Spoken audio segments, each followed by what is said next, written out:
Halo, assalamualaikum warahmatullahi wabarakatuh. Jumpa lagi bersama saya, Ibu Emma, dalam pelajaran biologi. Kali ini, Ibu Emma akan mengajar di kelas 12 mengenai faktor-faktor yang mempengaruhi pertumbuhan dan perkembangan pada tumbuhan. Faktor-faktor yang mempengaruhi pertumbuhan dan perkembangan pada tumbuhan dipengaruhi oleh dua hal, yaitu faktor internal dan juga faktor eksternal. Faktor internal adalah faktor yang berasal dari dalam tumbuhan itu sendiri, sedangkan faktor eksternal adalah faktor yang berasal dari luar tumbuhan itu sendiri.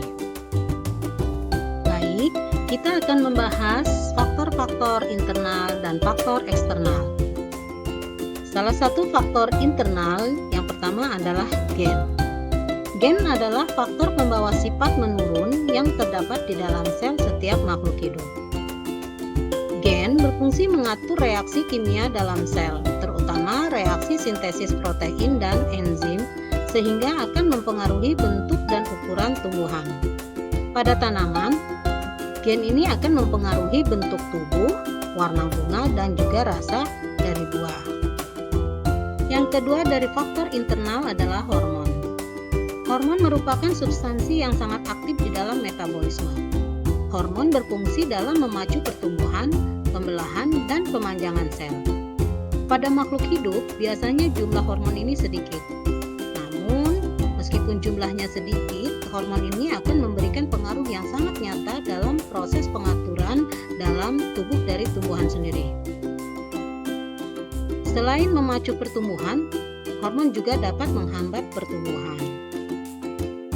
Selanjutnya kita akan membahas hormon-hormon yang ada pada tumbuhan, yang biasa dikenal dengan sebutan fitohormon. Macam-macam fitohormon ada auksin, sitokinin, giberelin, asam absisat, gas etilen, kalin, dan asam traumalin. Oke, berikut ini kita akan membahas satu persatu mengenai fitohormon atau hormon yang ada pada tumbuhan. Yang pertama ada auksin. Auksin biasa dikenal dengan IAA atau indole acetic acid. Fungsi daripada auksin 1. Meningkatkan perkembangan bunga dan buah. 2. Pembentukan buah partenokarpi. 3. Menghambat pertumbuhan tunas samping atau tunas lateral.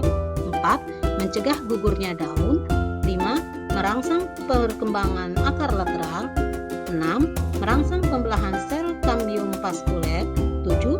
Menyebabkan dominansi apikal. Hormon yang kedua yaitu sitokinin.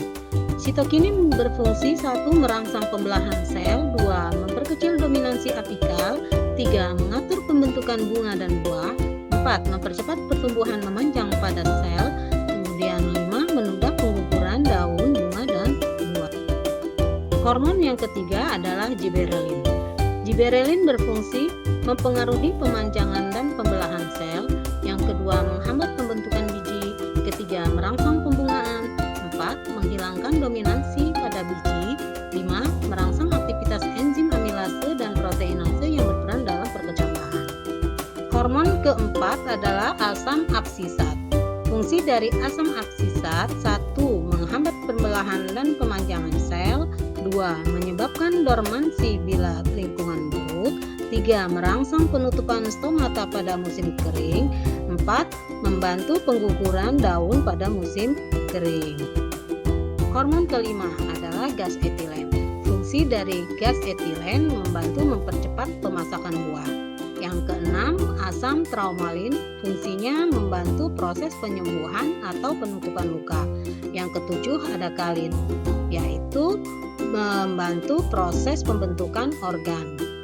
Pada organ-organ tanaman sendiri, ini kita bedakan menjadi beberapa hormon. Yang pertama ada rizokalin atau hormon yang mempengaruhi bentuk pembentukan organ akar. Kemudian filokalin adalah hormon yang mempengaruhi pembentukan organ daun.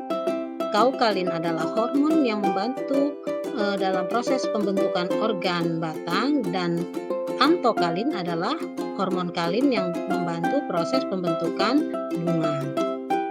Nah, sekarang kita akan membahas mengenai faktor eksternal dari perkembangan dan pertumbuhan tanaman. Faktor eksternal terdiri dari nutrisi, kemudian ada air, pH, kadar garam, kemudian oksigen, matahari, cahaya matahari, kemudian ada kelembapan, ada suhu, kemudian ada gravitasi, ada sentuhan, dan organisme parasit. Faktor eksternal yang pertama adalah nutrisi. Nutrisi merupakan unsur-unsur penting yang dibutuhkan tumbuhan, yaitu unsur makro dan unsur mikro. Selanjutnya ada air.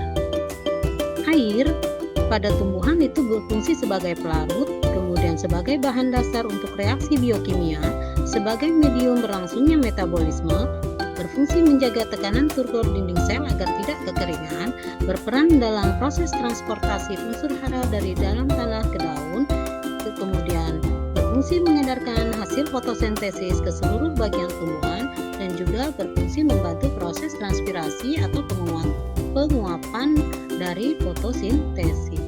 Yang ketiga ada pH atau biasa dikenal dengan derajat keasaman. Jika tanah terlalu asam, maka klorofil akan rusak sehingga akan mengganggu proses fotosintesis. Keempat ada kadar garam. Kadar garam ini dalam tanah sangat berpengaruh dalam proses penyerapan air oleh sel-sel rambut akar. Kadar garam yang terlalu tinggi akan menyebabkan sel tumbuhan kehilangan cairan karena mengalami plasmolisis atau keluarnya protoplasma dari sel. 5. Oksigen. Kekurangan oksigen dapat merangsang produksi hormon etilen yang menyebabkan beberapa sel dalam korteks akan mengalami penuaan dan kematian. Dan 6 adalah cahaya. Cahaya akan berpengaruh pada tersedianya makanan pada tumbuhan. Namun, keberadaan cahaya ini ternyata dapat juga merusak atau menghambat pertumbuhan pada tanaman. Kenapa demikian? Karena cahaya ini akan merusak hormon auksin yang terdapat pada ujung akar. Panjang penyinaran atau fotoperiodisme pada cahaya akan berpengaruh terhadap berbagai tumbuhan dengan respon yang berbeda-beda. 7. Suhu. Suhu memiliki pengaruh yang sangat nyata terhadap pertumbuhan dan perkembangan tanaman. Contohnya, pada padi yang ditanam pada awal musim kemarau, di mana suhunya rata-rata tinggi, akan lebih cepat dipanen dibandingkan dengan padi yang ditanam pada musim penghujan yang suhunya relatif rendah. Hal ini disebabkan karena semua proses dalam pertumbuhan dan perkembangan tanaman seperti penyinaran, fotosintesis, penguapan, dan pernapasan pada tumbuhan itu dipengaruhi oleh suhu. Tumbuhan umumnya hidup pada suhu 10 derajat Celcius sampai 38 derajat Celcius. Tumbuhan di wilayah 4 musim itu mampu bertahan hidup karena memiliki protein khusus yang disebut sebagai head shock protein atau protein kejut panas. Yang ke-8 adalah kelembapan. Kelembapan udara atau tanah berkaitan dengan ketersediaan air bagi tumbuhan. Kelembapan ini akan mempengaruhi keberadaan air yang diserap oleh tumbuhan. Kondisi ini sangat mempengaruhi sekali terhadap pemanjangan sel. Kelembapan juga penting untuk mempertahankan stabilitas bentuk sel. Tumbuhan yang mampu beradaptasi terhadap kelembapan contohnya ada kaktus dan kelapa. 9. Gravitasi. Gravitasi ini sangat mempengaruhi pertumbuhan dan perkembangan pada tumbuhan. Karena pada tumbuhan ini mampu mengindra gravitasi karena adanya pengendapan statolit pada titik terendah sel gunung akar. Statolit adalah plastisida yang mengandung butiran pati padat. 10 sentuhan. Sentuhan akan menghambat pertumbuhan sel-sel sehingga terjadi perbedaan laju tumbuhan antara tumbuhan yang terkena sentuhan ataupun tumbuhan yang tidak terkena sentuhan. Contoh, kalau kita menyentuh putri malu, dalam beberapa saat putri malu akan menguncup dan itu tentu saja akan mempengaruhi pertumbuhan atau laju pertumbuhan tanaman putri malu itu. Yang ke-11 ada organisme parasit dan herbivora. Organisme parasit dan herbivora atau tumbuhan mengganggu ini akan sangat mengganggu proses pertumbuhan dan perkembangan pada tumbuhan.